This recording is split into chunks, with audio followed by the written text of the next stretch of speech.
خبر ډیر مطلب په شور کې دا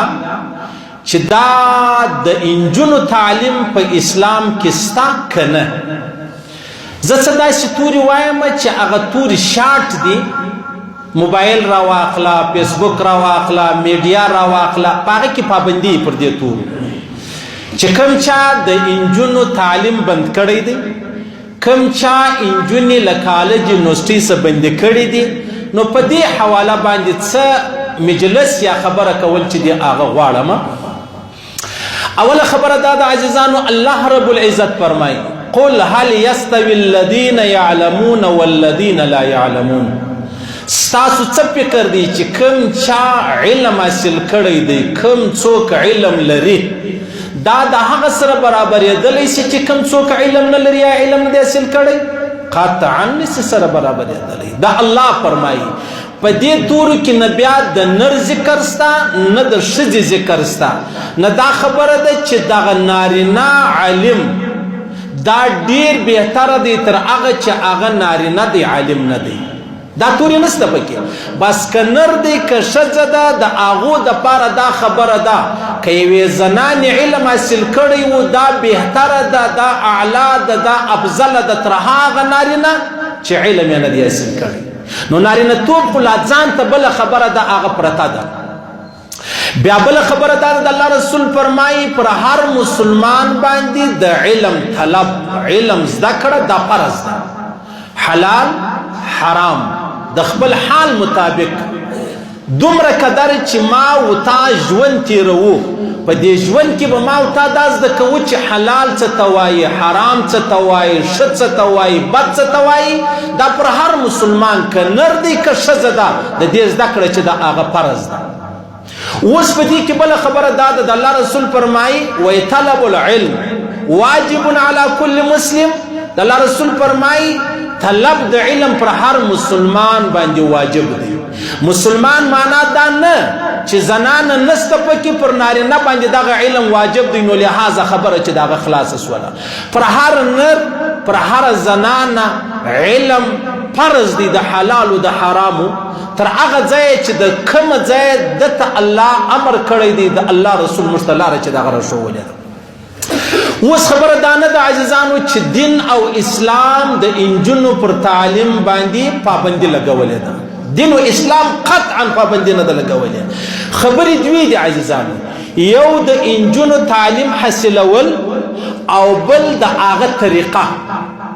زموږ چې اختلاف دی د علماو د دیندارو خلکو د ښو خلکو حیادارو خلکو حیاناک خلکو شرمناک خلکو هغه پر دا خبره نه ده چې زه خپلې بچی ته تعلیم چې دی هغه نه ورښایم نه یې ورکوم د هغه اختلاف پر دې خبره باندې دی چې دا زما بچی تعلیم حاصلوي د دې طریقه به څه آیا دا به د پردي نارینه سره پر یوه ډیسک باندې ناست دی آیا دا به د پردي نارینهو سره پر یو ځای په یوه کمره په یوه کلاس کې ناست دی که دا خبره تی تعلیم بولئ موږ د دې تعلیم خلاف په هیڅ صورت دا تعلیم نه قبلوو نه د اسلام نه د دین سره دا تعلیم چې دی هغه تعلق لري نو اصله خبره چې دا هغه و دې ځای ته ولاړه ده چې موږ تعلیم منو د انجونو ولې به نه منو خو لیکن طریقه کار یې موږ نه منو تاسو وګورئ کالج و یونیورسټۍ و اسکولونو دا لوی لوی تعلیمي ادارې راواخلي کمې کمې خبرې نه دي پیښې سوي ولې هیڅ یو سړی د دې خبرې څه انکار نشي کولی چې زما بچی یا زما خور یا زما لور یا ورېره یا خورځه دا تعلیم حاصل نه کړي هیڅ یو هوښیار سړی د دې خبرې څه انکار نشي کولی منګره ها اول د دې خبرې انکار زه کوم چې دا کم طریقه کار مخلوط تعلیم چې کم بلل کېږي خلط ملط سره ګډ وډ دا نه معلومیږي نر ښځه چیرې ناست چیرې اوسېدل په کم انداز تعلیم حاصلول د هغه موږ قایل نه یو نو هغه ته بیا موږ علم وایو نو هغه ته بیا موږ خپل سر چې دی هغه ټیټوو بیا بله خبره دا د عزیزانو چې الله رب العزت که علم ښوولی دی هغه د آخرت علم دی، هغه د قرآن علم دی، هغه د وحدانیت علم دی، هغه د محمد رسول الله د رسالت و ختم نبوت علم دی. نو لہذا عصري تعلیم موږ وراچو. ولې وراچو؟ ځکه ته چې عصري تعلیم حاصل کې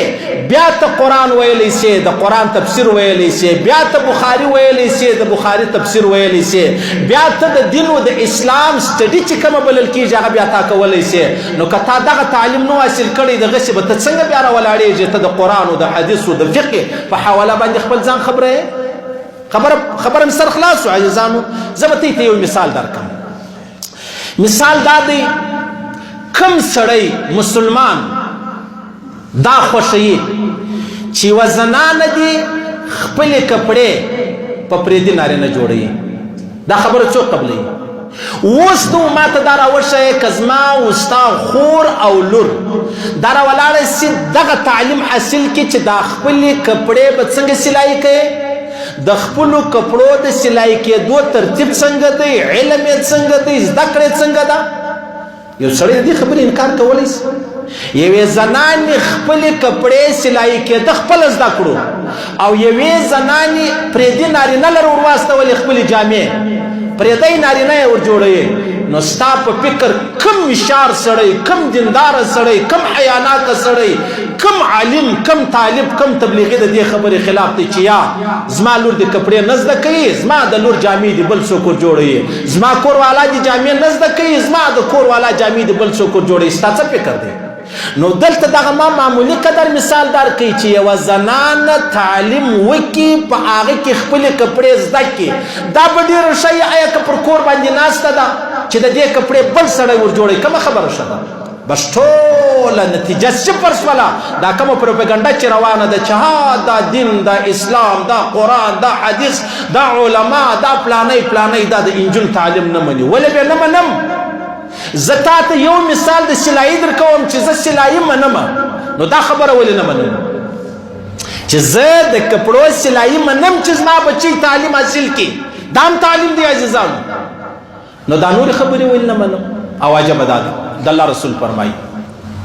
وایي که چیرې یو سړی راولاړ سو الله رب العزت بچی ورکړله، الله رب العزت و چاته لور ورکړه، دی راولاړ سو دغه لور ته ښه زبردسته ادب ور زده کړي،